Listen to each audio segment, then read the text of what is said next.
Você já imaginou ser humilhado na frente de todos no seu trabalho? Agora, imagine que a pessoa que te humilhou não faz a menor ideia de que você, na verdade, é o dono de tudo. Essa é a história de um novo CEO arrogante que decidiu demitir o velho faxineiro da empresa da forma mais cruel possível. Só que o que esse faxineiro fez em seu último dia de trabalho mudou o jogo de uma forma que ninguém, absolutamente ninguém, poderia prever. Fica comigo até o final, porque essa virada é uma das mais espetaculares que você já viu.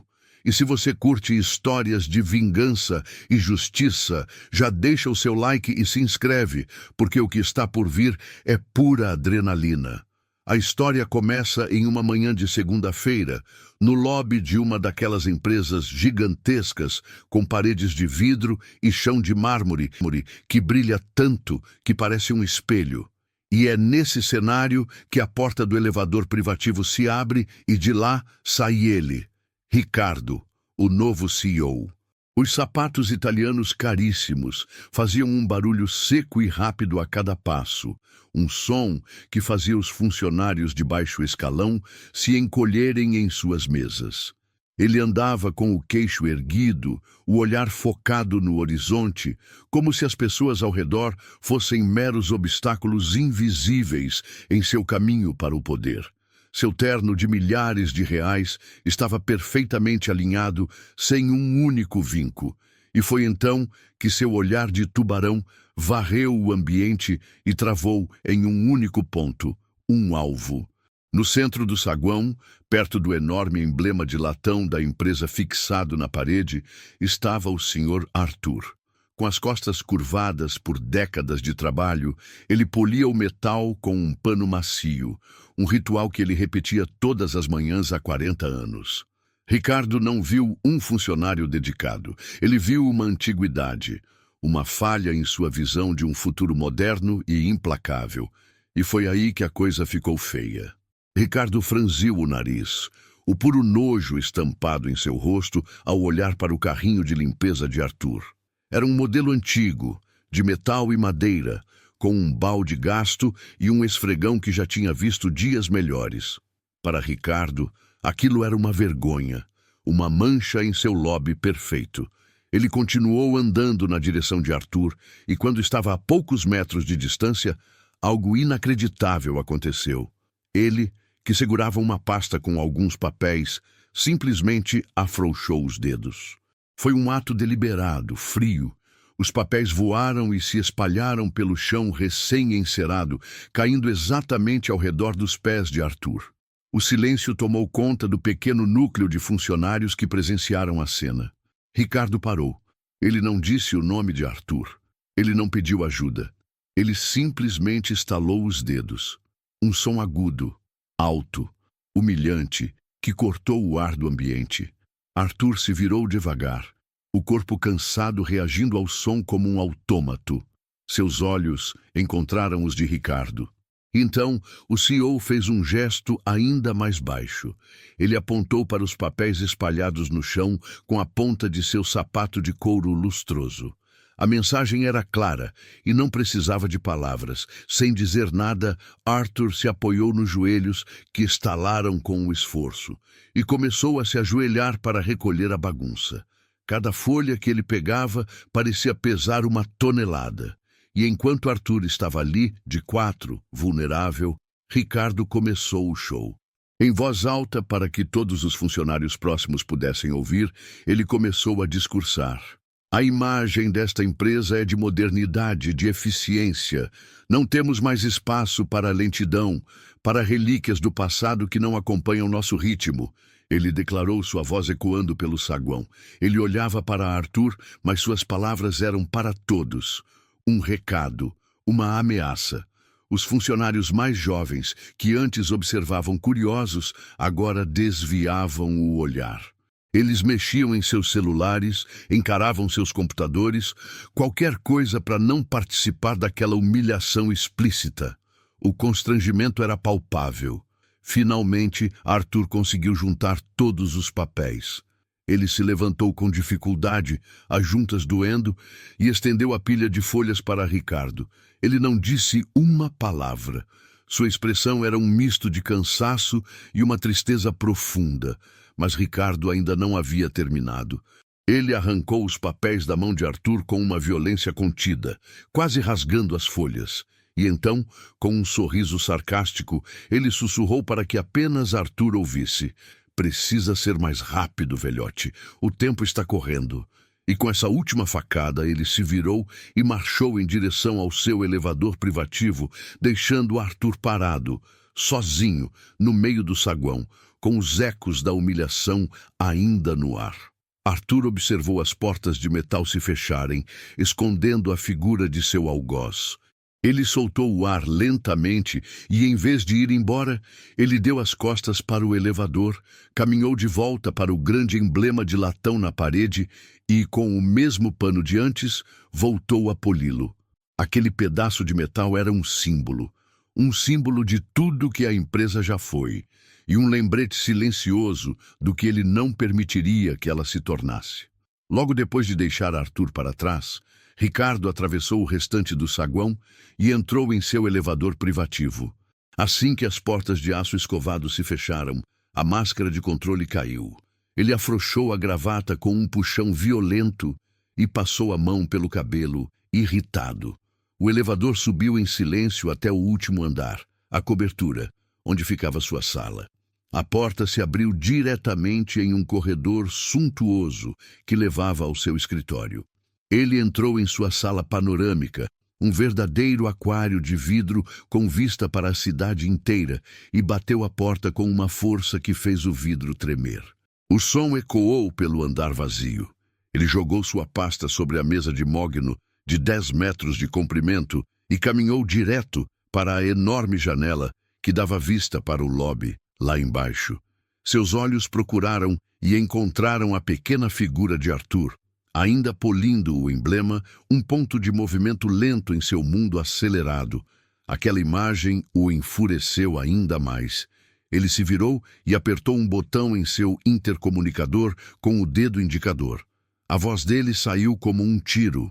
"Jonas, na minha sala, agora." Ele não esperou por uma resposta. Apenas soltou o botão. Menos de um minuto depois, a porta se abriu. E por ela entrou Jonas, seu vice-presidente. Um homem mais novo, com um terno igualmente caro, mas com um olhar permanentemente ansioso de quem pisa em ovos. "Chamou Ricardo", ele disse, fechando a porta com cuidado. Ricardo não se virou para encará-lo. Ele apenas apontou com o queixo para a janela, em direção ao saguão. "Olhe aquilo, Jonas. Olhe aquela coisa." Jonas se aproximou e olhou para baixo sem entender. "O faxineiro, Sr. Arthur?" Ricardo finalmente se virou e seus olhos estavam em chamas. "Ele é um símbolo, Jonas. Um símbolo de tudo que há de errado aqui. Ferrugem, poeira, passado." Ele caminhou de um lado para o outro, como um animal enjaulado. "Esta empresa precisa de uma limpeza. E eu não estou falando apenas do chão. É uma limpeza figurativa, uma faxina de mentalidade." Ele parou bem na frente de Jonas e declarou, com a voz baixa e cheia de veneno: "O velho está fora. Arthur será demitido." Jonas engoliu em seco. Ele sabia que Ricardo era implacável, mas atacar o funcionário mais antigo e querido da empresa era um novo nível de crueldade. Tentando salvar a situação, ele sugeriu: "Claro, chefe. Uma decisão forte. Eu posso pedir para o RH preparar a documentação discretamente. Podemos fazer isso no final do dia, sem alarde, para evitar qualquer repercussão negativa." Ao ouvir a palavra discretamente, Ricardo soltou uma risada. Um som curto, seco, sem humor algum. "Discretamente", ele repetiu, o desprezo evidente. "Covarde. Você é um covarde, Jonas. É por isso que você é o número 2 e eu sou o número 1. Ele se aproximou de Jonas, diminuindo o espaço entre eles, forçando o vice-presidente a dar um passo para trás. E então ele revelou seu verdadeiro plano. "Nós não vamos nos esconder nos bastidores. Nós vamos fazer um espetáculo. Os olhos de Jonas se arregalaram. Ricardo sorriu, um sorriso que não chegava aos olhos. Será na festa de aniversário da empresa, hoje à noite, na frente de todos. Investidores, parceiros, imprensa, todo o rebanho estará lá. Ele gesticulava com as mãos, empolgado com a própria ideia. Eu vou usá-lo como um exemplo, um statement. Vou mostrar para cada um deles, do estagiário ao conselho, que a era do sentimentalismo barato acabou.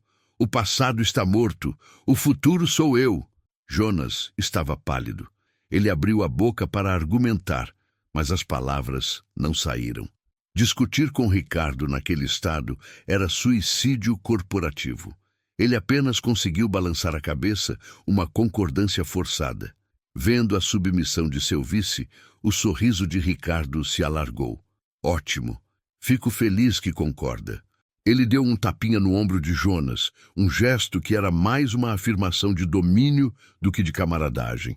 Agora, faça algo de útil. Vá ao RH e mande preparar o cheque de rescisão dele. E eu quero o valor mínimo que a lei permite. Nem um centavo a mais. Quero que o valor seja um insulto, entendeu? Jonas apenas assentiu novamente, o rosto uma máscara de desconforto. Ele pegou seu tablet e começou a digitar as instruções, os dedos tremendo um pouco. Ele não queria olhar para o rosto de Ricardo. E Ricardo, saboreando cada segundo, continuou a descrever a cena com um prazer sádico. Eu vou subir no palco, vou fazer um discurso lindo sobre o futuro e então eu vou chamá-lo, o velho Arthur, para uma homenagem. Vamos entregar o envelope na frente das câmeras. A humilhação dele será a coroação da minha nova era. Ele ria sozinho, imaginando a cena. Jonas terminou de anotar e murmurou com licença, saindo da sala o mais rápido que pôde, como se o ar ali fosse tóxico. Sozinho novamente, Ricardo caminhou até um pequeno bar de canto em sua sala. Ele pegou uma garrafa de uísque de 30 anos e se serviu de uma dose generosa. Ele ergueu o copo de cristal em direção à janela, um brinde silencioso à sua própria crueldade. Ele tomou um gole, o líquido âmbar descendo suavemente. Ele tinha o plano perfeito. Mas o que Ricardo não sabia, o que ele não podia sequer imaginar, era que do outro lado do prédio, em um minúsculo armário de limpeza, o velho faxineiro que ele planejava destruir era, na verdade, a única pessoa que poderia destruí-lo. Enquanto Ricardo se parabenizava em sua torre de marfim, a verdadeira engrenagem do poder girava em um lugar que ele jamais pensaria em olhar: o subsolo. A verdadeira história não estava acontecendo na sala do CEO, mas em um armário de limpeza apertado e com cheiro de desinfetante. Porque aqui vem a primeira grande virada, o segredo que muda tudo. O Sr. Arthur, o velho faxineiro que Ricardo acabara de humilhar, não era um simples funcionário. O nome dele não era apenas Arthur. Seu nome completo era Arthur Valente, e ele era o homem que 40 anos atrás, naquela mesma garagem que ele gostava de relembrar, havia fundado aquela empresa do zero. Anos depois, cansado da vida corporativa, ele vendeu a cadeira de CEO e se afastou dos holofotes. Mas aqui está o pulo do gato. Ele nunca vendeu o controle. Ele continuava sendo o acionista majoritário, o dono silencioso, o rei escondido nos bastidores. Vendo que sua criação estava se tornando um ninho de cobras arrogantes como Ricardo, ele tomou uma decisão drástica. Se infiltrou na própria empresa como faxineiro para ver com os próprios olhos quem merecia a lealdade e quem merecia a guilhotina. E o show de Ricardo naquela manhã foi o estopim. Depois da humilhação, Arthur não foi para o vestiário. Ele empurrou seu carrinho de limpeza para um corredor de serviço raramente usado, um lugar de canos expostos e luzes que piscavam. As rodas do carrinho faziam um barulho solitário no concreto. Ele parou em frente a uma porta de metal sem graça, com uma placa gasta onde se lia zeladoria. Ele tirou um molho de chaves do bolso, chave simples, de metal, e abriu a fechadura. Ele entrou no cubículo apertado e a primeira coisa que fez foi girar a tranca na porta. O clique da fechadura ecoou no pequeno espaço. O lugar era abarrotado de produtos de limpeza, panos e vassouras. Mas um dos armários de metal cinza, no canto, era diferente. Arthur moveu algumas garrafas de água sanitária e um saco de estopa para o lado, revelando o fundo do armário. Ele então pressionou o que parecia ser um rebite comum na parede traseira do móvel. Imediatamente, uma pequena seção do metal se soltou com um clique suave, revelando um compartimento secreto. E de lá de dentro, com mãos que eram enrugadas tanto pela idade quanto pelo trabalho pesado, ele retirou uma pasta.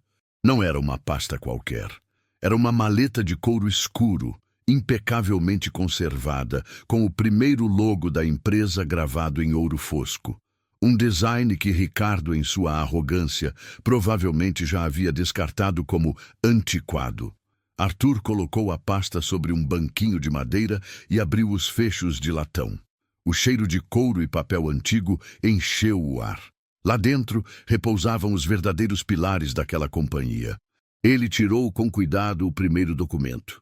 A escritura de fundação da empresa, com sua assinatura, Arthur Valente, ainda forte e clara na última página. Em seguida, ele pegou outro calhamaço de papel, muito mais importante, o contrato de posse acionária, detalhando, em termos inequívocos, que ele ainda detinha 51% das ações. O controle absoluto. Escondido em um bolso lateral da pasta, ele pegou um celular. Não era um smartphone moderno, mas um modelo mais antigo, robusto, quase indestrutível. Seu telefone de guerra. Ele apertou o botão de ligar. A tela brilhou e, instantaneamente, o aparelho começou a vibrar sem parar na sua mão. Dezenas de notificações inundaram a tela. Alertas da Bolsa de Valores, e-mails criptografados de seu advogado principal, chamadas perdidas de números identificados apenas como Conselho Diretor. Ele ignorou tudo aquilo por um segundo. Navegou com o polegar até a galeria de fotos do aparelho. Havia apenas uma imagem ali. Uma foto em preto e branco dele mesmo, 40 anos mais jovem, com um sorriso orgulhoso, cortando a fita de inauguração do prédio. Ele passou o dedo sobre a tela, traçando o contorno do rosto de seu eu mais jovem. E foi nesse exato momento que ele ouviu. Passos, secos, confiantes, caros. Os sapatos de Ricardo ecoavam no corredor do lado de fora, passando direto pela porta do armário. O som agiu como um alarme. O momento de nostalgia acabou. A expressão de Arthur mudou. A tristeza deu lugar ao aço. Ele desligou o celular com um clique, guardou-o na pasta junto com os documentos, fechou os fechos de latão e colocou a maleta de volta no compartimento secreto. Ele fechou o fundo falso, que se tornou invisível novamente, e arrastou as garrafas de volta para o lugar. Ele tinha acabado de colocar o último pano no lugar quando ouviu 2 batidas fortes na porta. Ele não se assustou. Ele fechou os olhos, respirou fundo uma única vez e, quando os abriu, o olhar do faxineiro cansado tinha desaparecido por completo. Em seu lugar estava o olhar de um predador. Ele caminhou até a porta e colocou a mão na maçaneta. Ele sabia quem estava do outro lado. O confronto que ele tentou evitar por tanto tempo havia finalmente chegado para cobrar a conta. Arthur girou a maçaneta e abriu a porta do armário. Parado ali no corredor, visivelmente nervoso, estava um rapaz do RH, um garoto que mal devia ter saído da faculdade. Ele segurava um envelope branco, timbrado com o logo da empresa, como se fosse uma bomba prestes a explodir. O rapaz não conseguia encarar Arthur nos olhos. Seu olhar ia do chão para a parede, para qualquer lugar menos para o rosto do homem à sua frente. Senhor Arthur, ele gaguejou. Isso é para o senhor. A mão do rapaz tremia um pouco ao estender o envelope. Arthur olhou primeiro para o envelope, depois para o rosto apavorado do mensageiro. Com a mão firme, uma mão que construiu um império, ele pegou o papel. Estava frio ao toque. Ele não precisava ler o que estava escrito. A expressão do garoto já era o próprio telegrama. E então, o funcionário do RH, claramente recitando um texto decorado, começou a formalizar a execução. A diretoria, sob ordens do CEO Ricardo, informa que seus serviços não serão mais necessários a partir desta data. Cada palavra saía com dificuldade. Seu último dia de trabalho é hoje. A sua rescisão contratual será efetivada formalmente ao final do evento de aniversário da empresa esta noite. O golpe final veio em seguida, a última pá de terra sobre o caixão. Foi solicitado que o senhor deixe seu uniforme e todas as suas ferramentas de trabalho no vestiário antes de ir embora.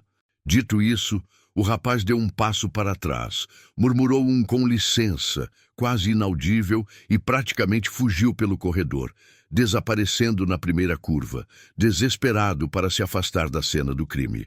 Arthur ficou parado, observando o corredor vazio. Ele não gritou, não reclamou, não demonstrou nenhuma emoção. Ele apenas acenou com a cabeça lentamente para o nada, como se aceitasse um desafio.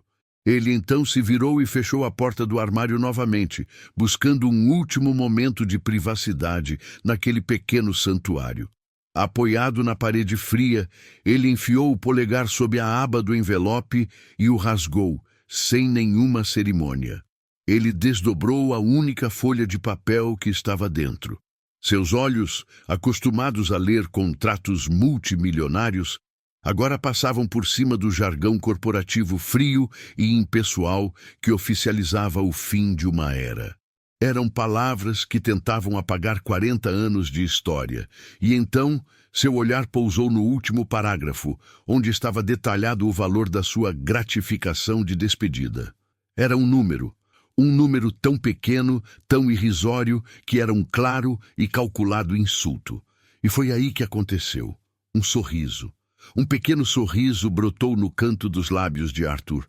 Um sorriso sem pingo de humor, carregado da mais pura e cortante ironia. Ele olhou para aquele número e entendeu perfeitamente a mensagem de Ricardo.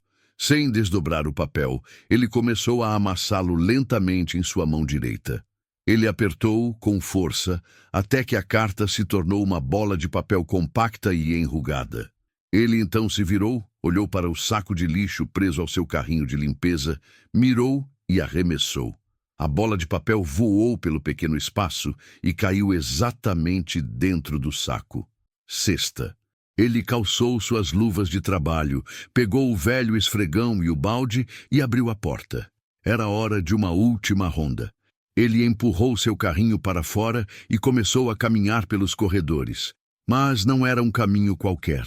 Eram os corredores que ele mesmo havia projetado no papel décadas atrás. Ele conhecia cada curva, cada sala, cada luminária que piscava e precisava de um conserto. Ele passou pelo departamento de marketing, onde viu jovens discutindo campanhas em telas gigantes, e se lembrou de quando o marketing era ele e um telefone, ligando para os primeiros clientes. Enquanto limpava o chão do corredor principal, alguns dos funcionários mais antigos, aqueles que eram prata da casa, o cumprimentavam com um carinho genuíno. "Bom dia, seu Arthur", dizia uma secretária. "Tudo em ordem, mestre?", brincava um gerente de TI. Eles sorriam, completamente alheios ao fato de que estavam se despedindo de uma lenda. Arthur apenas acenava de volta, um gesto curto, o rosto indecifrável. Sua rota o levou inevitavelmente a passar por uma grande sala de reuniões com paredes de vidro. E lá dentro estava Ricardo, no auge de sua performance.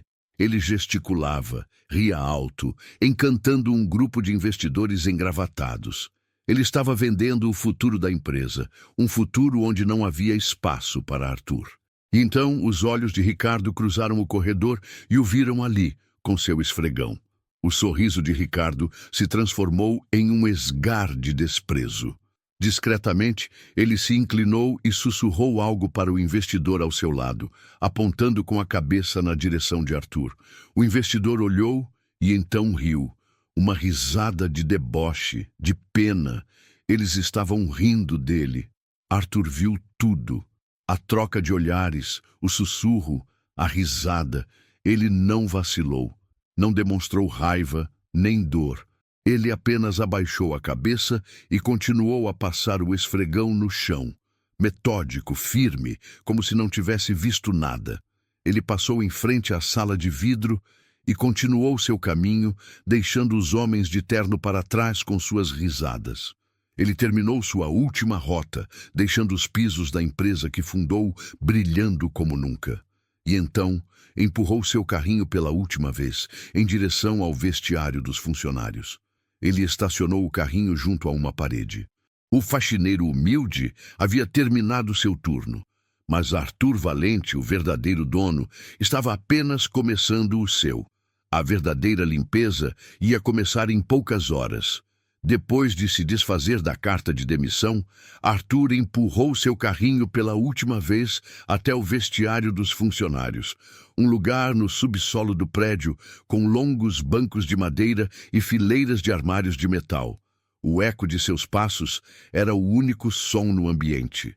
Ele caminhou até o final de uma fileira, até um armário específico que parecia tão velho e desgastado quanto os outros.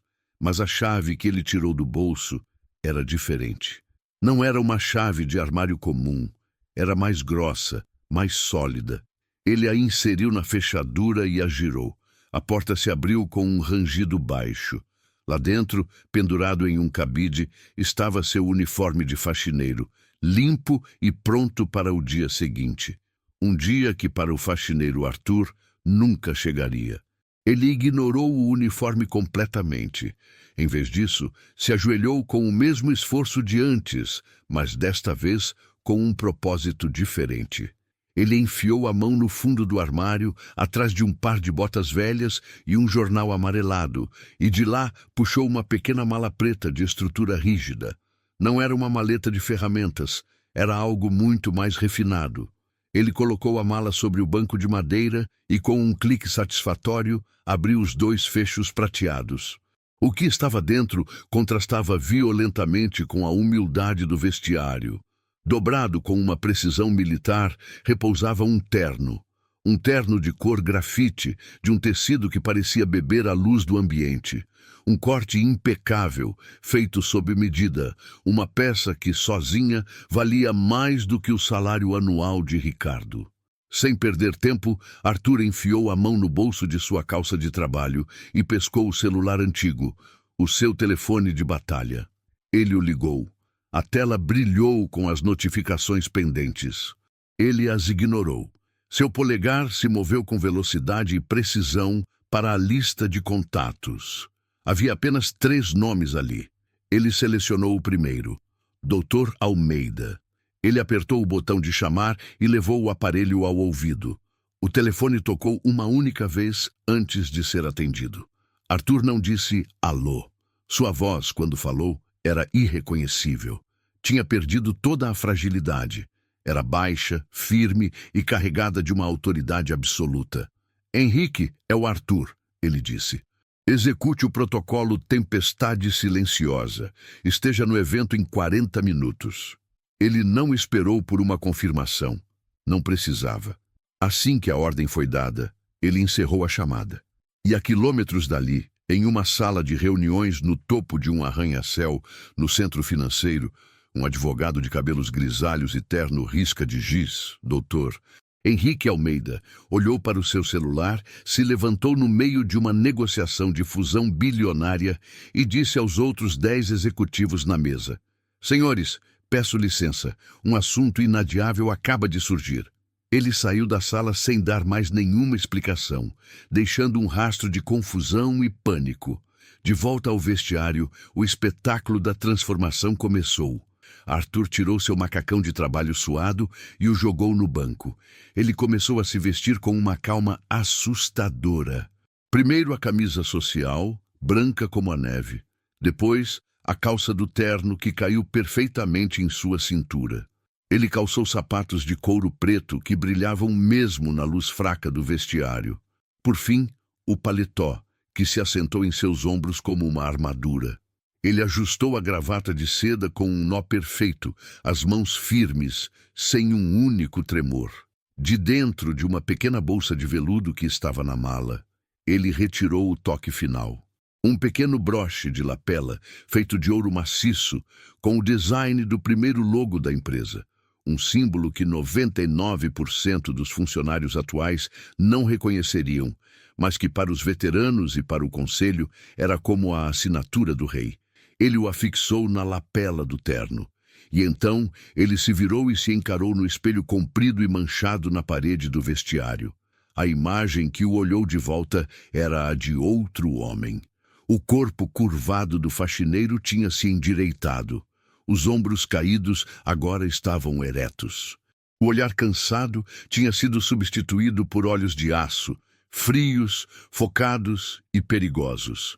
Não havia mais um faxineiro ali. Havia um titã da indústria. Um leão que tinha sido provocado por tempo demais. Antes de sair, ele pegou seu velho uniforme do cabide. Dobrou-o com cuidado, com um respeito inesperado, e o colocou dentro do armário agora vazio. Uma despedida silenciosa.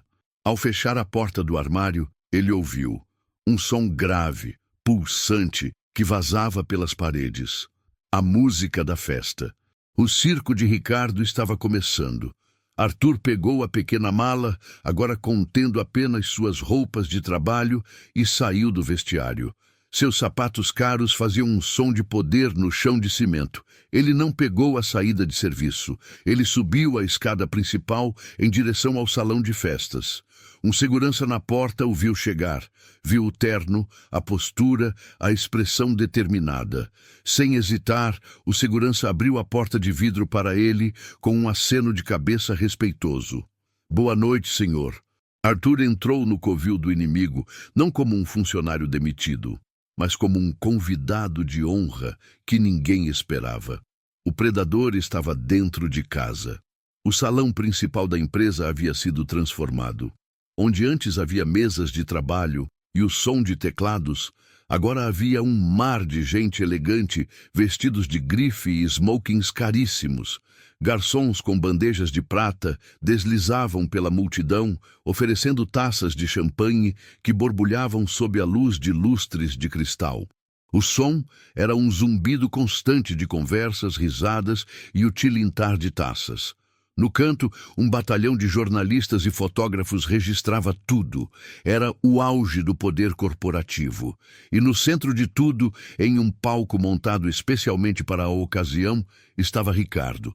Banhado por um holofote que o fazia suar um pouco na testa, ele segurava o microfone como se tivesse nascido para aquilo. Um sorriso largo, branco e predador estava estampado em seu rosto. Ele se alimentava da atenção, absorvia os aplausos que ecoavam pelo salão. "Dobramos os lucros em 12 meses." Sua voz ressoava pelos alto-falantes, confiante e arrogante. "E vocês me perguntam, como?" Eu respondo, com uma visão implacável. Sem medo de tomar as decisões difíceis, sem sentimentalismo, o nosso único objetivo são os resultados.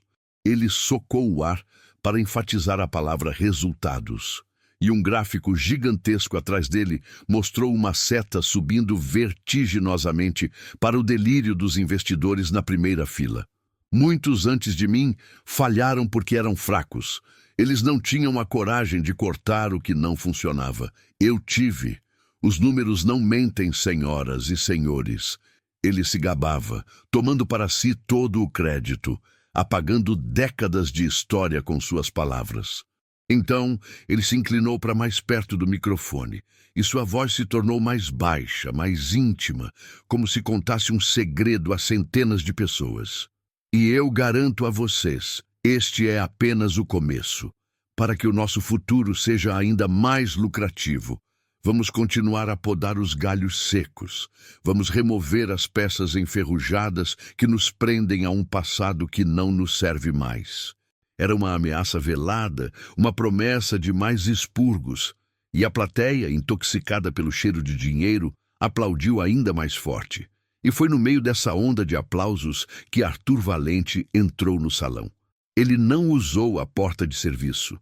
Ele entrou pela entrada principal, como qualquer outro convidado. Com o terno impecável e a postura de um general, ele passou pela multidão que se abria instintivamente para ele. Ele não parou para conversar, não pegou uma taça de champanhe. Ele caminhou de forma metódica até o bar, nos fundos do salão, e se posicionou ali, um observador silencioso no olho do furacão. De seu ponto estratégico, ele tinha uma visão clara do palco. Ele via Ricardo se pavoneando, o peito estufado, a maneira como ele gesticulava. Arthur via um garoto mimado brincando de ser rei. Um barman, ocupado preparando coquetéis coloridos, olhou para Arthur com pressa, pronto para atendê-lo e passar para o próximo. Mas então, Arthur falou: "Um copo de água, por favor." Sua voz não foi alta, mas tinha um peso, uma gravidade, que fez o barman parar no meio do que estava fazendo.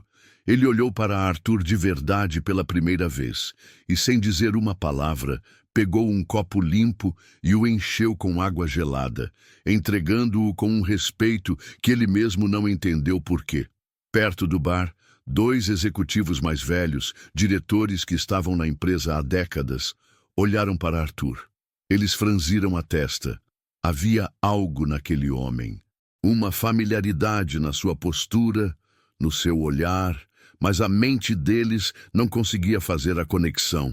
A imagem do faxineiro estava tão arraigada que eles não conseguiam ver a verdade, mesmo ela estando bem na sua frente, vestida em um terno de $10.000.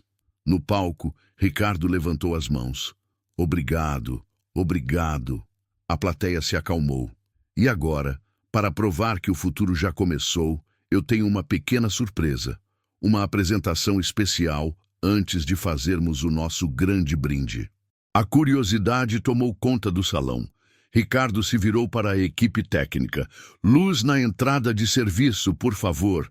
Quero que todos prestem muita atenção." Um feixe de luz branca obedeceu e iluminou uma porta de metal sem graça do outro lado do salão. Os olhos de Ricardo buscaram os de Jonas na multidão. Ele lhe deu um sorriso cúmplice. Jonas, pálido como um fantasma, levantou o polegar, um gesto fraco e relutante. A sorte estava lançada. No bar, Arthur levou o copo de água aos lábios e tomou um gole lento, seus olhos nunca deixando o palco. Ele estava calmo, frio, como um jogador de xadrez, esperando o movimento previsível do adversário. E como previsto, todo o salão se virou. Centenas de rostos curiosos, ansiosos, todos olhando para a mesma porta de serviço, esperando a grande surpresa de Ricardo. O circo estava montado. A vítima estava prestes a ser jogada aos leões. Tudo corria exatamente como o plano cruel de Ricardo. Ricardo deixou o aplauso morrer e levantou a mão pedindo silêncio. O sorriso em seu rosto era largo e falso. "E agora?" Ele começou com uma pausa dramática. "Para a nossa surpresa final, eu gostaria de chamar ao palco um homem que é, de certa forma, o coração da nossa história. Um homem que nos serviu por muitos e muitos anos." Ele fez um sinal para a equipe de som. E, obedientemente, uma música começou a tocar. Não era uma música de homenagem. Era uma melodia melancólica, instrumental, daquelas que tocam em programas de TV quando mostram uma história triste. Era uma música escolhida a dedo para criar um sentimento de pena, para diminuir o homenageado. A humilhação já começava pela trilha sonora. Por favor, uma grande salva de palmas para o nosso querido Senhor Arthur. O nome ecoou pelo salão. O holofote, que antes iluminava a porta de serviço, agora começou a varrer a multidão, como um farol de busca procurando por um alvo. A plateia acompanhava o feixe de luz, esperando ver um senhor de idade, talvez encolhido em um canto, vestido com um uniforme de limpeza. O holofote passou por mesas, por grupos de executivos, e passou direto por Arthur, que permanecia imóvel junto ao bar. Ele não se mexeu 1 centímetro, ele não acenou. Ele apenas ficou ali, em seu terno impecável, segurando seu copo de água, permitindo que a luz o ignorasse. Do palco, Ricardo franziu a testa. Onde ele estava? A piada não funcionaria se a vítima não estivesse no lugar certo. Ele forçou a vista e finalmente o localizou, parado, elegante, no fundo do salão. E foi aí que a primeira rachadura apareceu na confiança de Ricardo. O uniforme. Cadê o uniforme? Por que ele estava vestido daquele jeito? Aquilo não fazia parte do roteiro. Por um segundo, Ricardo ficou sem ação, mas ele era um mestre do palco. Ele se recuperou rapidamente. Apontou discretamente para o fundo do salão e falou no microfone. Ah, ali está ele, o nosso homenageado da noite. Luz nele, por favor. O holofote girou e cravou em Arthur, banhando-o em uma luz branca e ofuscante. E então o salão inteiro se encheu de um murmúrio confuso. Aquele era o faxineiro? Aquele homem de ombros largos, com um terno que parecia mais caro que o de muitos diretores ali presentes? Não fazia sentido. As pessoas se viravam umas para as outras, cochichando. É ele mesmo? O que está acontecendo? Ricardo sentiu a confusão na plateia e tentou retomar o controle. Forçou um sorriso ainda mais largo e paternalista. Arthur, venha, meu amigo, suba aqui. Não seja tímido. O palco é todo seu esta noite. Sua voz era falsamente acolhedora, quase um xarope. Senhoras e senhores, como eu dizia, hoje é o último dia de Arthur conosco. E nós, da nova gestão, fazemos questão de honrar aqueles que dedicaram seu tempo a esta empresa. A pausa, antes de dedicaram seu tempo, foi carregada de sarcasmo. E então Arthur se moveu. Ele colocou seu copo de água gentilmente sobre o balcão do bar. Ajeitou o paletó com um puxão leve e começou a caminhar. Não era a caminhada de um homem velho e cansado. Era uma marcha, lenta, poderosa, cheia de uma dignidade que imediatamente calou todos os murmúrios. O mar de gente se abriu para ele passar. O silêncio caiu sobre o salão, quebrado apenas pelo som de seus sapatos no piso de mármore. Cada passo que ele dava parecia marcar o tempo, uma contagem regressiva. Ele passou pela mesa dos estagiários, pela dos gerentes, pela dos diretores. Uma jornada silenciosa pela hierarquia que ele mesmo havia criado. No palco, Ricardo o esperava. Aquele sorriso condescendente congelado no rosto. Ele ainda acreditava estar no controle, que aquilo era apenas um pequeno desvio do seu grande plano. Assim que Arthur subiu o último degrau do palco, Ricardo se adiantou com um envelope branco na mão. O envelope com um cheque miserável. Arthur, em nome de toda a empresa, aceite este pequeno símbolo da nossa gratidão, disse Ricardo, estendendo o envelope. Mas ele não o entregou de imediato. Ele segurou Arthur ali, lado a lado, o CEO e o faxineiro, posando para os fotógrafos. Era o seu troféu, a imagem que provaria sua força. Arthur, com a calma de um monge, estendeu a mão e aceitou o envelope. Mas ele não o abriu. Ele nem sequer olhou para ele. Em vez disso, ele virou a cabeça lentamente e encarou Ricardo. Olho no olho, não havia gratidão em seu olhar, não havia tristeza nem medo, havia apenas uma análise fria, penetrante, um olhar que parecia enxergar através de Ricardo, até a sua alma pequena e mesquinha, e pela primeira, real e aterrorizante vez naquela noite, Ricardo sentiu um calafrio percorrer sua espinha. Aquele não era o olhar de um faxineiro, aquele não era o olhar de uma vítima, era o olhar de um juiz. Ricardo quebrou o contato visual com Arthur. Ele se virou para a plateia, agarrou o microfone do pedestal com as duas mãos, como se precisasse de apoio, e forçou o sorriso de volta ao rosto. A performance tinha que continuar. Arthur, Arthur, ele começou, a voz ressoando com uma falsa benevolência que chegava a ser nojenta. Nós o trouxemos aqui hoje para agradecer. Agradecer por todos os seus longos anos de serviço. Ele fez uma pausa de um segundo, deixando a palavra serviço no ar antes de completá-la com um insulto final.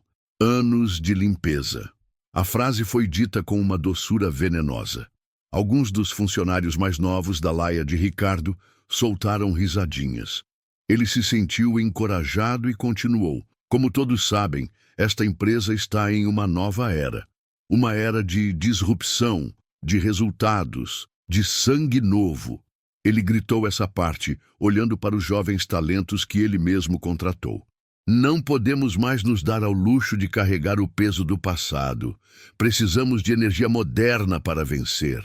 E então ele se virou novamente para Arthur, que continuava parado, impassível, segurando o envelope da demissão.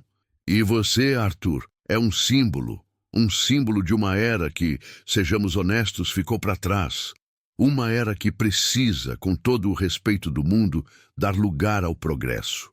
E para selar a humilhação, ele deu um passo à frente e colocou a mão sobre o ombro de Arthur. Não foi um toque amigável. Foi um gesto pesado, de posse, como um conquistador pondo o pé sobre o território conquistado. Não fique assim, Arthur, disse ele, perto do microfone. É o ciclo natural das coisas. O novo sempre substitui o velho. Na plateia, o clima era uma mistura bizarra de sentimentos. Havia pena nos olhos dos funcionários mais velhos, que conheciam Arthur há anos. Havia desconforto na maioria dos convidados, que não esperavam assistir a uma execução pública. E havia um prazer mal disfarçado no rosto dos seguidores de Ricardo. Ricardo, então, levantou a mão livre e apontou para o envelope na mão de Arthur. E para te ajudar em sua nova jornada, sua aposentadoria, a empresa preparou este presente de despedida, uma pequena ajuda de custo para o seu novo capítulo. Era o golpe de misericórdia. Na frente de investidores, da imprensa, de toda a empresa, ele estava efetivamente anunciando: estou te demitindo e te dando uma esmola. Ele completou: seu tempo conosco chegou ao fim, Arthur, mas seu legado de pisos limpos jamais será esquecido. O nível da crueldade fez o ar ficar pesado. Para encerrar seu ato grotesco, Ricardo começou a aplaudir. Por favor, senhoras e senhores, uma última salva de palmas para os serviços de Arthur. Ele aplaudia com força, olhando para a plateia, esperando uma ovação. O que ele recebeu foi um som constrangido. Alguns aplausos esparsos, fracos, que morreram quase tão rápido quanto começaram. Foi um fracasso. Mas Ricardo, em sua arrogância, não percebeu. Ele achou que tinha vencido. Ele tirou o microfone do pedestal e o estendeu para Arthur. Por favor, Arthur, diga algumas palavras. A plateia adoraria ouvi-lo. Era a última pá de cal. Ele esperava um agradecimento choroso, um discurso embargado que o confirmaria como o homem patético que Ricardo pintou. E foi aí que o roteiro de Ricardo foi rasgado em 1000 pedaços. Arthur olhou para o microfone, depois para o rosto vitorioso de Ricardo, e com uma calma que gelou a espinha dos que estavam mais próximos, ele estendeu a mão e pegou o microfone. Seu aperto era firme, ele não o levou à boca. Apenas o segurou. Seu rosto não continha uma gota de humilhação, apenas controle. Um controle absoluto e aterrorizante. Ricardo recuou um passo, sorrindo, gesticulando para que Arthur falasse, esperando que ele se retirasse do palco logo em seguida. Mas Arthur não se moveu em direção às escadas. Pelo contrário, ele caminhou para o centro exato do palco, onde ficava o pedestal principal. Com um movimento deliberado, ele encaixou o microfone de volta no suporte. E então, ele ajustou a altura do pedestal, subindo alguns centímetros para que se alinhasse perfeitamente com sua boca. Ele olhou para a multidão. Seus olhos passaram por cada rosto, cada mesa, em um silêncio que durou uma eternidade. Depois, ele virou a cabeça e olhou para Ricardo uma última vez. E então, ele se inclinou para a frente e limpou a garganta. O pequeno som, ahem, amplificado pelos alto-falantes, soou como um trovão no salão silencioso. A atmosfera mudou instantaneamente. O constrangimento deu lugar a uma tensão elétrica. Todos na sala, sem exceção, sentiram a mesma coisa. A vítima não ia chorar. A vítima não ia agradecer. A vítima não estava seguindo o roteiro. E ninguém, muito menos Ricardo, estava preparado para o que viria a seguir. A primeira coisa que chocou a todos foi a voz. A voz que saiu pelos alto-falantes não era a de um velho frágil. Era uma voz grave, clara e potente. Uma voz acostumada a ser ouvida. Uma voz que carregava um poder que fez um arrepio percorrer o salão. "Boa noite", disse Arthur. E com esse simples cumprimento, a atmosfera da festa mudou para sempre. Ele se virou levemente para Ricardo, que ainda tinha um sorriso de escárnio no rosto. "Eu gostaria de agradecer ao nosso CEO, Ricardo", começou Arthur, e Ricardo inflou o peito, achando que o agradecimento era sincero. Mas Arthur continuou: "Gostaria de agradecê-lo por ter me ajudado a cristalizar uma decisão muito importante que eu venho adiando há tempo demais." A frase era estranha. Não era um agradecimento, era uma declaração. Antes que Ricardo pudesse processar, Arthur se virou para a plateia. "Há 40 anos", ele começou, e sua voz agora contava uma história. "Esta empresa não era este palácio de vidro e aço. Eram dois rapazes, uma ideia maluca e uma garagem alugada que fedia a graxa e umidade." Ele falava com a autoridade de quem esteve lá. "Nós trabalhávamos 18, 19 horas por dia.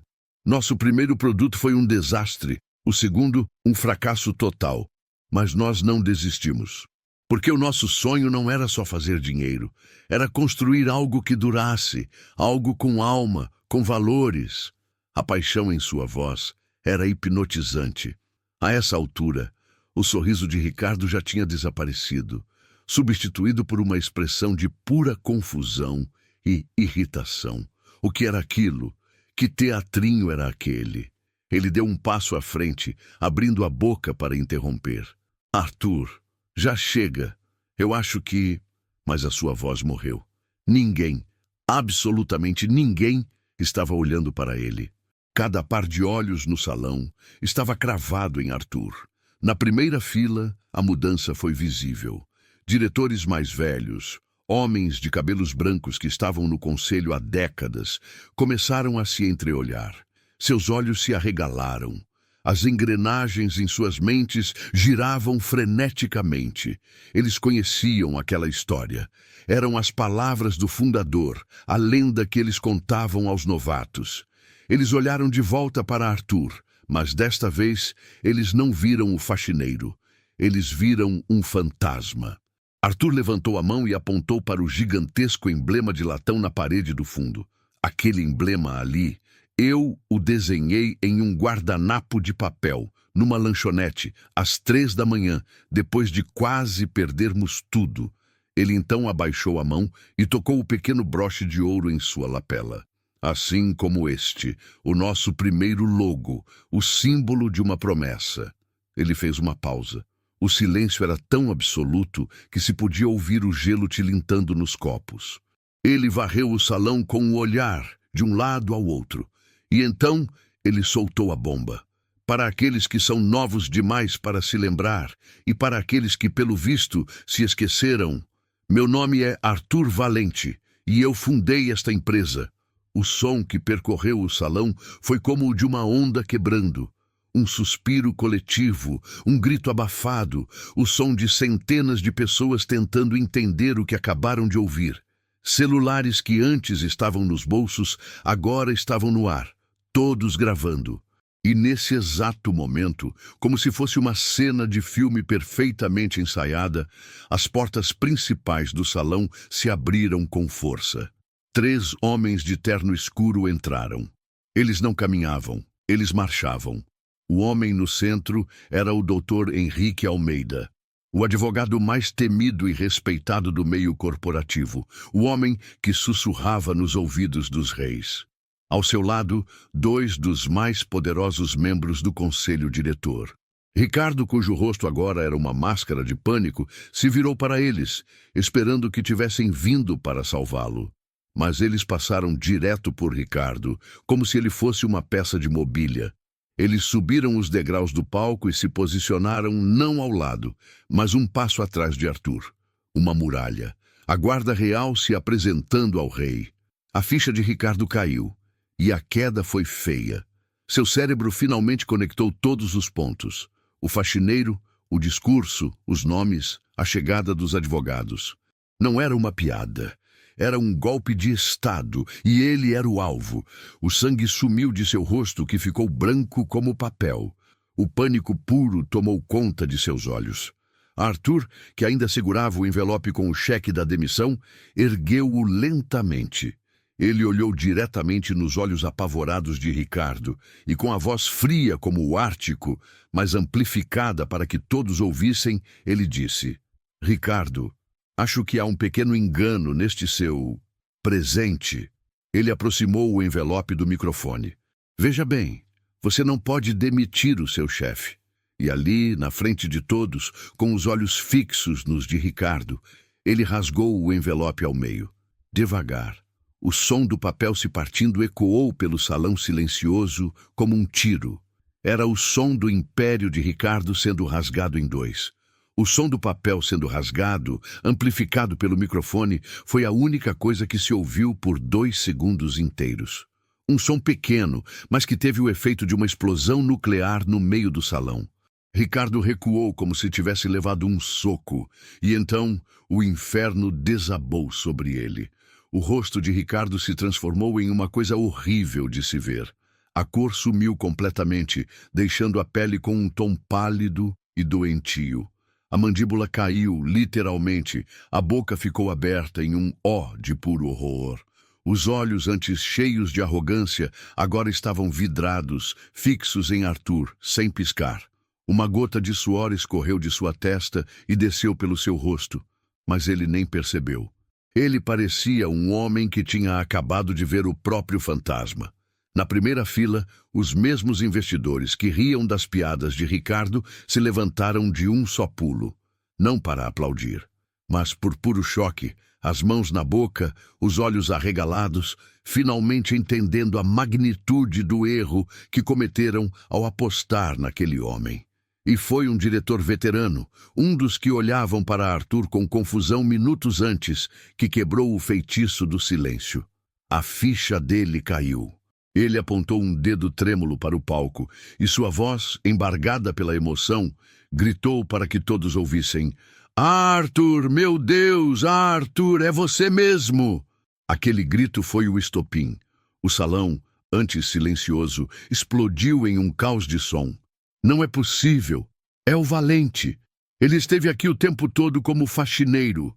As exclamações vinham de todos os lados. Uma onda de choque e espanto que varreu a multidão. Os jornalistas, que cobriam o que pensavam ser só mais uma festa de empresa, de repente se viram no meio da maior história de negócios da década. Eles surtaram. Correram para a frente do palco, derrubando taças e cadeiras, empurrando uns aos outros. As câmeras disparavam flashes sem parar, transformando a cena em uma tempestade de luz. Microfones eram estendidos, celulares eram erguidos, todos tentando capturar um pedaço daquele momento histórico. E então o aplauso começou. Mas desta vez era real. Começou com os funcionários mais velhos, aqueles que lembravam da empresa de Arthur, e se espalhou como fogo. Em segundos, o salão inteiro estava de pé, oferecendo uma ovação ensurdecedora. Não era um aplauso educado, era um rugido de alívio, de admiração, de justiça. Toda a adoração que a plateia antes dedicava a Ricardo, agora era direcionada, com a força de uma avalanche, para Arthur. E na mesma velocidade, o desprezo coletivo se voltou para Ricardo. Ele sentiu centenas de pares de olhos o fuzilando. Um ódio palpável, uma onda de repulsa que o atingiu fisicamente. Ele ficou ali, paralisado, uma estátua de fracasso no palco que ele mesmo montou para sua glória. Sua boca se mexia, mas nenhum som saía. Ele tentava gaguejar uma desculpa, uma negação, qualquer coisa, mas seu cérebro tinha desligado. Os sócios e parceiros que minutos antes davam tapinhas em suas costas, agora se afastavam dele. Discretamente, eles davam passos para o lado, criando um vácuo ao redor de Ricardo, uma zona de quarentena para que a sua desgraça não os contaminasse. No meio da tempestade, Arthur era o olho do furacão, calmo, sereno. Ele deu um leve aceno de cabeça para a multidão que o aplaudia. Um gesto simples, de quem simplesmente retoma o que sempre foi seu. A ironia era brutal. A grande noite de humilhação que Ricardo planejou com tanto esmero se transformou na sua própria. Ele queria transformar Arthur em uma piada e, em vez disso, o transformou em uma lenda viva, enquanto ele mesmo se tornava o palhaço do século. O caçador virou a caça, exposto e ferido no meio da arena, cercado por todos os lados. Seus olhos em pânico buscaram uma saída, uma rota de fuga, mas não havia para onde ir. As saídas estavam bloqueadas por repórteres famintos. A plateia era uma muralha de rostos hostis. O cheque-mate tinha sido dado. A virada não era apenas grande, era absoluta. A vitória de Arthur não era apenas uma vitória, era a mais pura e satisfatória catarse. E a noite estava apenas começando. Enquanto a plateia ainda rugia, o Dr. Henrique Almeida, o advogado, deu um passo à frente. Com um movimento suave e experiente, ele pegou o microfone do pedestal. Arthur entregou-o sem uma palavra. A troca foi um balé de poder. A voz de Almeida, fria e cortante como um bisturi, silenciou a multidão instantaneamente. "Atenção, por favor", ele comandou. O silêncio foi absoluto. Em nome do meu cliente e, como todos agora sabem, acionista majoritário desta companhia, o Sr. Arthur Valente, eu declaro que uma reunião de emergência do Conselho Diretor está oficialmente convocada. Aqui, agora. Ele olhou para os membros do conselho na primeira fila, que assentiram gravemente. E então ele se virou e cravou os olhos em Ricardo, que parecia uma estátua de gelo derretendo sob as luzes. "Item número 1 da pauta", continuou Almeida, sua voz sem nenhuma emoção. "Por má conduta executiva, quebra de cláusulas de fidúcia e por causar dano irreparável e intencional à imagem pública desta empresa, o Sr. Ricardo Andrade está, a partir deste exato segundo, suspenso de todas as suas funções como CEO." Foi um eco perfeito da demissão de Arthur, mas ao contrário daquela, esta era real, legal e letal. Ricardo finalmente encontrou um fiapo de voz. Isso é um absurdo. Vocês não podem fazer isso", ele gaguejou, dando um passo à frente. Mas ele não conseguiu dar o segundo. Como se tivessem sido invocados, 2 seguranças gigantes, os mesmos que antes protegiam o evento, subiram ao palco. Eles não olharam para Ricardo, olharam para Almeida, que lhes deu um aceno de cabeça quase imperceptível. Foi o suficiente. Cada segurança agarrou um braço de Ricardo com uma firmeza que não admitia discussão. A humilhação de Ricardo se aprofundou. Almeida continuou, impiedoso, enquanto Ricardo era contido. "Item número 2, uma auditoria completa, forense e irrestrita de toda a gestão do Sr. Andrade será iniciada amanhã, às 8 horas da manhã, por uma empresa independente." A palavra forense caiu como uma bigorna. Agora não se tratava apenas de arrogância, mas de uma sugestão clara de fraude. O pânico de Ricardo se transformou em terror puro. Enquanto ele era arrastado para fora do palco, seu império desmoronava na plateia. Um investidor japonês, que deveria assinar um contrato de distribuição de 50 milhões de dólares no dia seguinte, se aproximou de um dos diretores e disse, em um inglês claro e frio: "A honra é o pilar dos negócios. O que eu vi aqui hoje foi uma vergonha. Considere nossa parceria encerrada." Em outra mesa, um banqueiro importante sacou o celular e ligou para sua equipe. "Cancelem a nova linha de crédito para eles, agora." Motivo? Risco de gestão. E Jonas, o vice-presidente covarde. Ele tentou se esgueirar para a saída, misturando-se à multidão em pânico. Mas os olhos de Almeida eram como os de uma águia. "Jonas!" Sua voz estalou como um chicote. Jonas congelou, o sangue gelando nas veias. Almeida apontou um dedo para ele. "Não vá muito longe. Nós teremos uma longa conversa com o senhor sobre cumplicidade." Jonas quase desmaiou. E assim, em menos de 5 minutos, o castelo de cartas de Ricardo ruiu. Contratos evaporaram. Acordos foram desfeitos por mensagens de texto.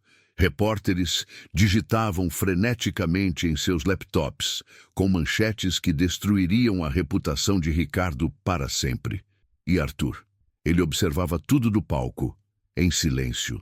Seu rosto não mostrava um pingo de prazer, nem um traço de vingança. Era a expressão de um cirurgião que acaba de remover um tumor maligno. Um procedimento doloroso, mas necessário para salvar o paciente. Ele não estava se vingando, estava restaurando a ordem natural das coisas. Ricardo foi levado para uma pequena sala lateral. Os seguranças o soltaram e fecharam a porta, deixando-o sozinho. Ele caiu em uma cadeira, o terno caro agora amarrotado, o rosto coberto pelas mãos, um rei deposto em sua cela de luxo. De volta ao salão, a festa tinha morrido. A música estava desligada. Taças de champanhe pela metade foram abandonadas nas mesas. O que antes era uma celebração, agora era o centro de comando de uma aquisição hostil reversa. Almeida e os outros diretores se reuniram em um círculo ao redor de Arthur, no palco, discutindo os próximos passos em voz baixa. A estrutura de poder de uma empresa bilionária estava sendo redesenhada ali mesmo, no meio do salão de festas, sobre as ruínas do ego de um homem que ousou desafiar a pessoa errada. Enquanto Arthur e o conselho discutiam os próximos passos no palco, a porta da sala lateral para onde Ricardo tinha sido levado se abriu. De lá saiu a figura patética do ex-CEO. O terno, antes impecável, estava amassado. O cabelo, antes perfeito, estava em desordem. O rosto estava pálido e molhado de suor, e talvez de lágrimas. Ele parecia um fantasma assombrando o local de sua própria morte. Ele deu alguns passos hesitantes em direção ao palco. Os seguranças imediatamente se moveram para bloqueá-lo, mas Arthur, que viu a cena, ergueu uma mão. Um gesto simples que dizia, deixem-no passar. Os seguranças recuaram. Com essa permissão, Ricardo praticamente correu em direção ao palco, subindo os degraus de forma desajeitada. Ele parou na frente de Arthur, um homem quebrado diante de seu carrasco. Arthur, por favor, ele implorou, a voz rouca e trêmula. Senhor valente, me dê 1 minuto do seu tempo. A sós, eu imploro. Ele não era mais o tubarão, o predador. Era um peixe pequeno, agonizando no convés do navio. Arthur olhou para a figura desprezível à sua frente. Depois, olhou para o doutor Almeida e para os outros diretores, que observavam a cena com desconfiança. Com uma voz calma, Arthur comandou. Senhores, por favor, nos deem um momento. A ordem foi obedecida sem questionamentos. O advogado e os diretores se afastaram, criando um círculo de privacidade no meio do palco, no centro do caos. Assim que ficaram a sós, as palavras começaram a jorrar da boca de Ricardo, uma torrente de desespero e covardia. Eu não sabia, eu juro por tudo que é mais sagrado, eu não sabia que era o Senhor. Ele balbuciava, as palavras se atropelando. Foi um erro terrível. A pressão dos acionistas, as metas, eu passei dos limites, eu sei. Me perdoe, por favor, me perdoe. Ele estava se humilhando, rastejando, tentando qualquer coisa para salvar a própria pele. E então, ele jogou sua última carta, a mais patética de todas.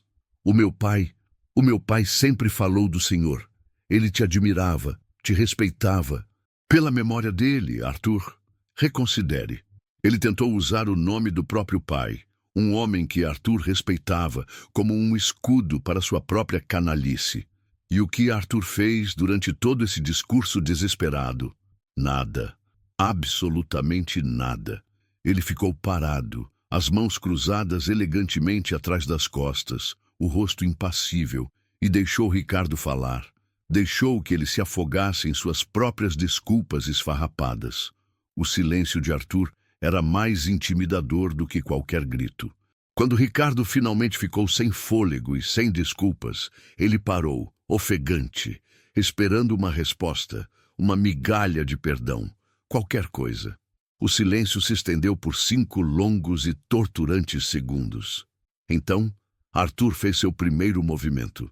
Ele virou as costas para Ricardo, caminhou lentamente até a beira do palco e olhou para o salão, para a empresa que ele construiu e que quase foi arruinada.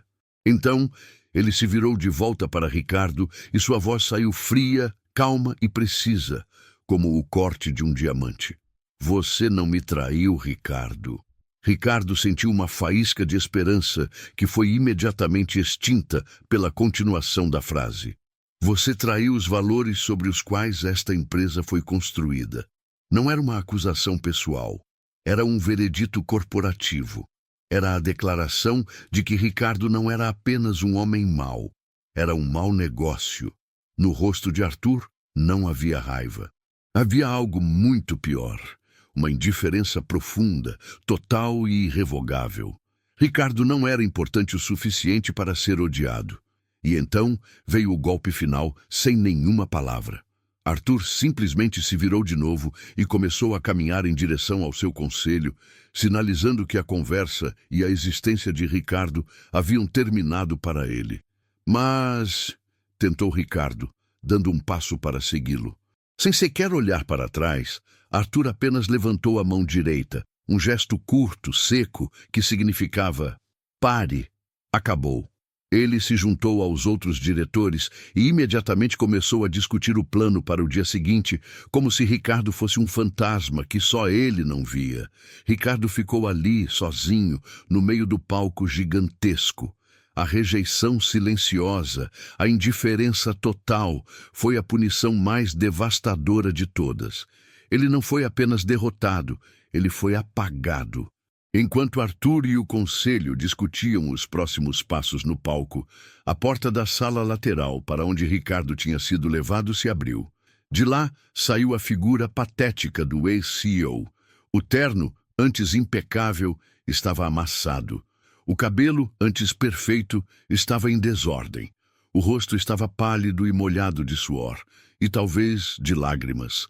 Ele parecia um fantasma assombrando o local de sua própria morte. Ele deu alguns passos hesitantes em direção ao palco. Os seguranças imediatamente se moveram para bloqueá-lo, mas Arthur, que viu a cena, ergueu uma mão.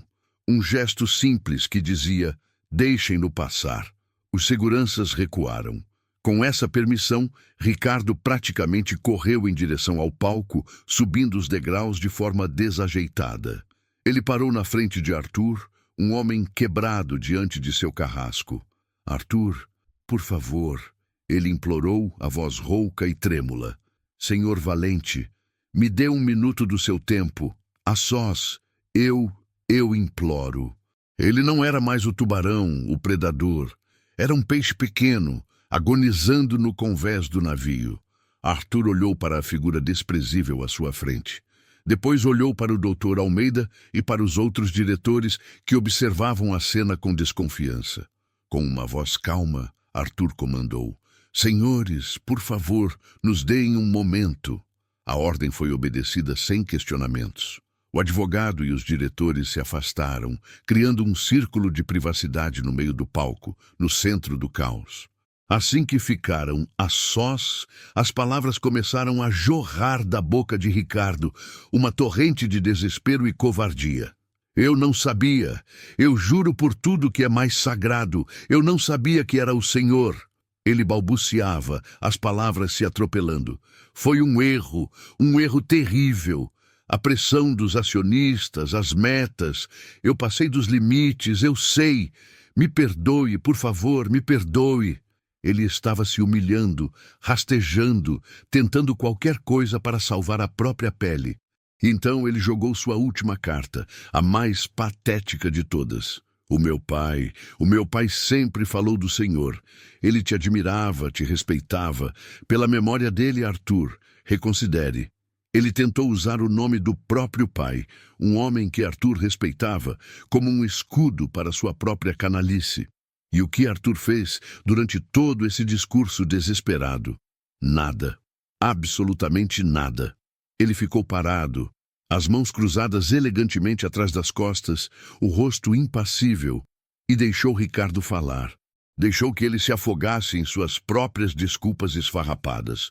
O silêncio de Arthur era mais intimidador do que qualquer grito. Quando Ricardo finalmente ficou sem fôlego e sem desculpas, ele parou, ofegante, esperando uma resposta, uma migalha de perdão, qualquer coisa. O silêncio se estendeu por 5 longos e torturantes segundos. Então, Arthur fez seu primeiro movimento.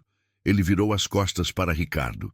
Caminhou lentamente até a beira do palco e olhou para o salão, para a empresa que ele construiu e que quase foi arruinada.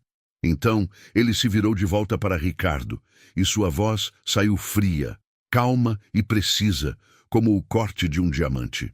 Você não me traiu, Ricardo. Ricardo sentiu uma faísca de esperança que foi imediatamente extinta pela continuação da frase.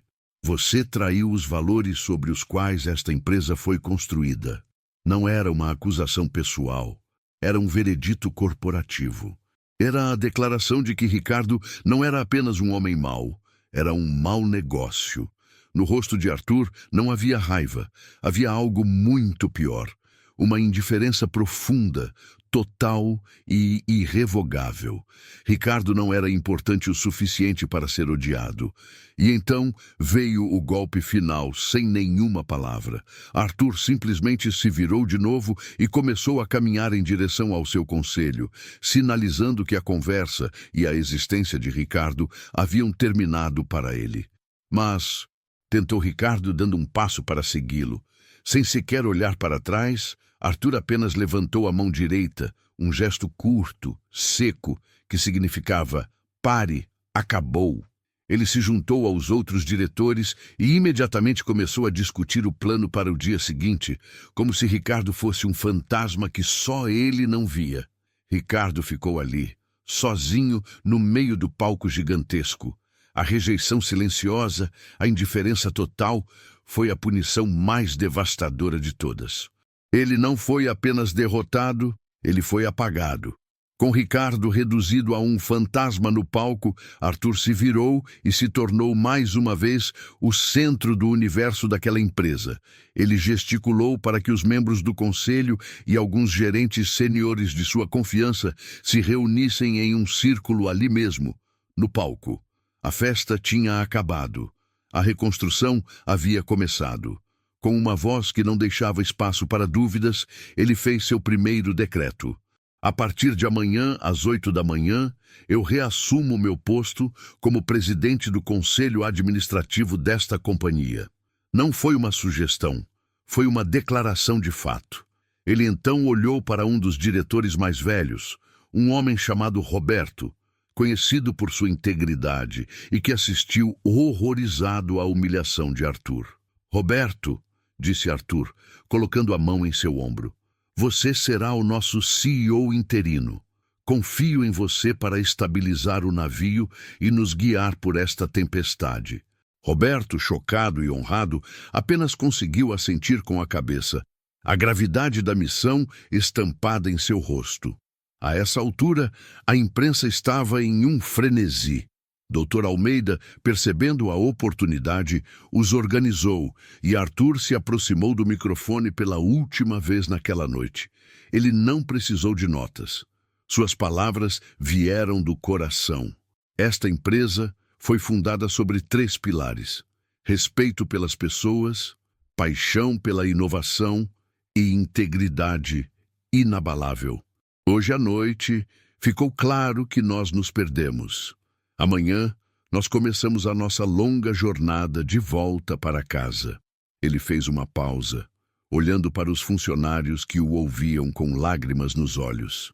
Nossa maior força nunca esteve em nossos relatórios de lucros, mas nas pessoas que trabalham aqui todos os dias.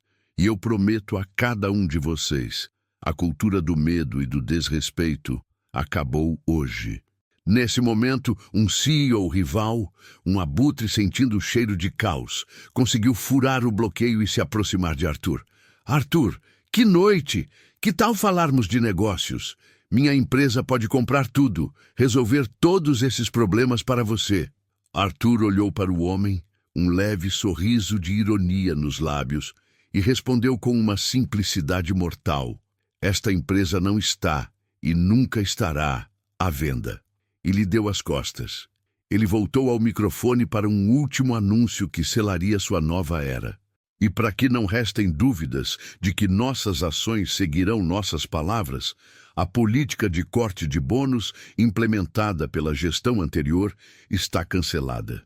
Em seu lugar, vamos instituir imediatamente um programa de participação nos lucros para todos os funcionários, do estagiário ao diretor. Um rugido de aprovação e alívio explodiu dos funcionários. A notícia se espalhou como fogo. Nos celulares, os feeds de notícias financeiras já borbulhavam. A ação da empresa, que havia despencado com os primeiros rumores do caos, de repente parou de cair. E então começou a subir. O mercado estava reagindo. O rei havia voltado. Arthur então desceu do palco. Ele não foi para uma sala VIP. Ele foi para o meio de seus funcionários. Ele apertou a mão de um engenheiro. Carlos, bom trabalho no último projeto. Ele sorriu para uma secretária. Márcia, como estão seus filhos? Ele conhecia as pessoas. Ele se lembrava de suas histórias. Ele era um deles. Ele então se virou para um de seus novos assistentes e deu uma última ordem.